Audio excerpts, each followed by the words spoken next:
кадерле булган Рита Салават кызы һәм Гүзәл Фәтих кызы тәрбияселәребездән өйрәнде. Байрам һайын кул эшләре эшләп, безгә ата-әсәйләргә бүләк итүләре, һеҙҙең тырышлык, матур пастельдә йоҡлап, тәмле ризыҡ менән туҡланыуҙары, тәрбиәсе ярҙамсыһы Лариса Фәниров ҡыҙы һәм ашнаҡсылар тырышлығы. Тәбиғәттә инде ҡоштар көҙөн йылы яҡҡа китеп, яҙын кире ҡайтһалар, беҙҙең балалар баҡсаһында инде киреһенсә, көҙөн һеҙ балаларҙы йыйып алаһығыҙ ҙа, ә яҙғыһын ҡоштар кеүек осороп ебәрәһегеҙ. Бына беҙҙең алдыбыҙҙа тағы бер сығарылыш.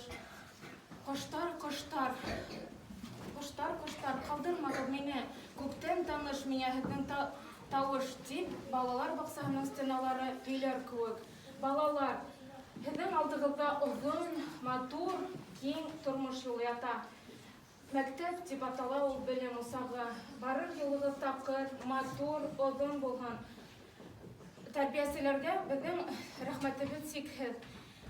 Алдағы киләсәк балаларға һеҙҙең һәр ваҡыт күңелегеҙ киң булһын, йылмайыуығыҙға юмарт булығыҙ, тәрбиәгеҙгә оҫта булығыҙ. Һәр ваҡытта шулай алсаҡ йөҙ менән ҡаршы алып торғоҙ балаларығыҙҙы. Рәхмәт һеҙгә. Амин.